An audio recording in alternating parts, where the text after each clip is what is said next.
I wanted to go over this question number 18 right here on the direction fields and explain exactly how I got this answer and what it means, because this is a very important concept, and once you understand what it's asking, I think it becomes quite easy. In this problem, you really have to identify two main things. First of all, that it's autonomous, meaning it only depends on y, and that y prime equals f of y. So when you see f of y, that is equal to y prime. That's why I've labeled it here. So remember, that is actually a slope that we're seeing. And note how this axis here is a y-axis. So that means when y is 1, for instance, the slopes are 0, because we have the point y1, f of y 0.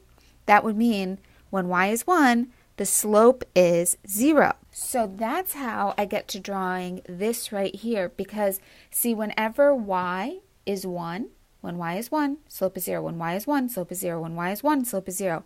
So the first thing I did was I just looked at where's the slope 0. It's 0 at -2, at -1, at 1, and at 2. Because remember, these are y things, and these are the slopes on the y-axis. So whenever y is -2,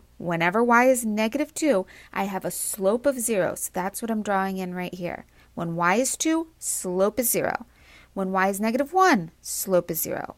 When y is 1, the slope is 0. When y is 2, the slope is also 0. So that's the first thing that I did. The second thing that I saw is that the whole time between -1 and 1, the slopes are positive, okay? But what I notice is, let's say that this point right here is, 3. Then I would draw in a slope of 3. At y equals 0, let's make the slope 3. So that's, remember, a 45-degree line is a slope of 1. So it's just like 3 times as steep as that. It's all relative, right? Say we draw in a slope of 3 everywhere here. Whenever y is 0, let's draw in a slope of 3. Now, at y equals 1/2, say, it's like half as steep as that, but it's still positive. You see, at y equals 0.5 and at y equals -0.5, the slope is positive. It's actually identical because I have symmetry here, right? So when y is 0.5, maybe make that slope equal to, 1 or so. And when y is -0.5, also make that slope about 1. So that's all I've done there. Then you'll discover between 1 and 2, the slope is negative. So I should be going downward. So that's all I did. Between 1 and 2, I have a slope that's going down, down, down. So that's exactly what I did. So I really just looked at, is it positive? Is it 0? Is it negative? Positive, more positive, less positive, 0. Then again, negative between 1 and 2. So this is y values of 1 and 2. That should be negative. And then above 2, it's positive again. So above 2, it's positive again. See, below -2, it's positive that whole time. So below -2, it's positive that whole time. So once I draw this, then I can do this limiting behavior question. And this is really important to me that you understand this. So I'm just going to move this over, and now I'm going to write. So I level off at a couple places. I level off at -2, I level off at -1, I level off at 1, and I level off at 2. So I'm going to have to think about starting points at each of those intervals, because see, if I started down here, my shape would look like this. If I started somewhere here, if this was my initial condition, my shape would look like that. So just for clarity, say that my initial condition starts down here, so somewhere below -2. Then if I drew my curve, it would just sketch out something like this, right? Because I have to level off here. This is an asymptote. It's an equilibrium condition there. It's an asymptote, and I was going down because it started down. That was where my slope was coming, and I level off. Okay, so it looks kind of like that if I were to sketch it out. So let's just start there. If the initial condition, so if y of 0 is all the way at the bottom, so less than here, this was -2. The other thing I'm going to need to deal with is between -2 and -1.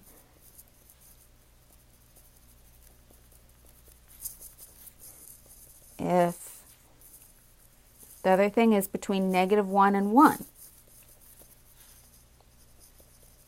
The next thing is between 1 and 2.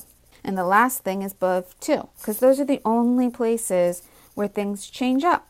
So then I need to know what's happening on the left, what's happening on the right. Instead of writing for everything, I'm just going to do the left, which is the limit as t approaches -infinity right here. And then I'm going to do the limit as t approaches infinity over here, and I'm going to answer the same things. I wrote it out very nicely on the answer key so you can look there, but I'm going to just explain it here. So if I start down here, what happens on the left? It goes to negative infinity, the y value. And what happens on the right? On the right side, it levels off to -2. So I have -2 here. Now, what about if I pick something between this -2 and this -1? Well, between the -2 and the -1, it's going down like this, right? So if I go up, oh, it's going to hit that and level off there. See, because it hit that. Think of that. It's an asymptote. It's like a wall. Can't cross it. Here, oh, hits the wall, goes down, right? And that's because my slope was going downward. So I must go from high to low. So on the left side, I'm going to -1. And on the right side, I'm going to -2. Now let's start at a value between -1 and 1, because that's the next time that I see a change in my equilibrium conditions. So let's just go here. Okay, so you see that it went up, and it went right, and then, oops, I hit my wall. And then this one's going down, and I'm going left, and oops, I hit my wall. So on the left side, I'm going to -1, and on the right side, I'm going up here to 2. Then between 1 and 2, down, hit my wall, oops. Up, hit my wall, oops. Okay, so on the left side, I'm going to +2. And on my right side, I'm going to 1.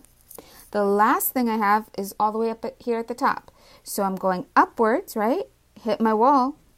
And then I go up and up forever. So on the left, I hit 2. But on the right, I just go up forever. So that's infinity. So that's how I think about that. Now, one thing that I really want to point out before I move on is that this axis here is y and this axis here is f of y. So make sure that you take note of the axis. See here they tell you that y prime is f of y, which is this axis here. So this is the y prime and this is the y. Whereas in the beginning examples, this was x and this is y, and what's drawn in is the direction fields for y prime equals x cosine pi y, for instance, and that's why you just trace it out, right? So just be very careful to look at what your axes are and what everything's representing when you're doing these problems. The difference between this xy axis and here we have a y prime axis. Because if this was an x-axis and this was a y-axis and they asked me to draw direction fields, that could be a sample for this one, for example. This is a silly question, but just might get at a point I'm trying to make. So say that this is an x-y axis, okay, and say we have something that looks similar like that. And say I asked you, draw in an example of potential direction fields for this question, okay? So a potential one would be just, let's make it as simple as possible. Make it flat everywhere here, and then make it a slope of this everywhere here, and 0 here, something positive here, something even more positive here. Okay, so you see what I'm getting at. This is such a silly, stupid example that I'm giving right here.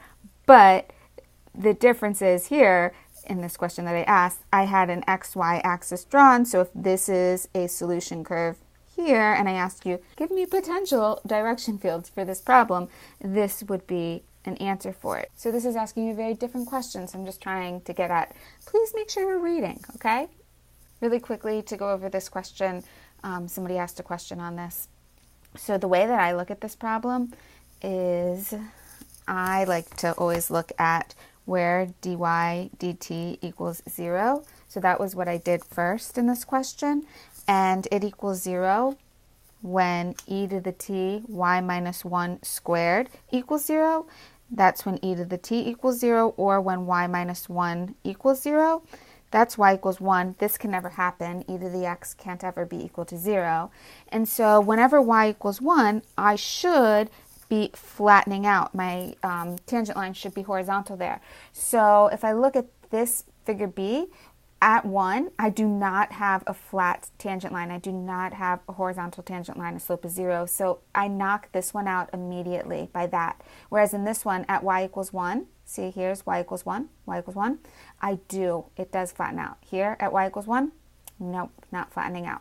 So I can disregard B just by this information right here.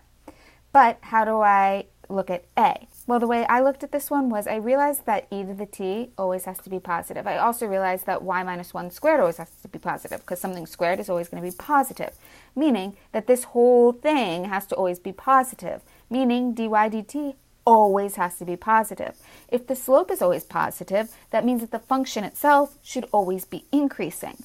But this graph here is increasing and then it starts decreasing. So it couldn't possibly be this one either because, again, here is always positive, meaning that the function should always be increasing. This one's always increasing but doesn't flatten out at y equals 1, so no. And this one is not increasing the whole time, so no. So that's a justification for that one. So hopefully this helps.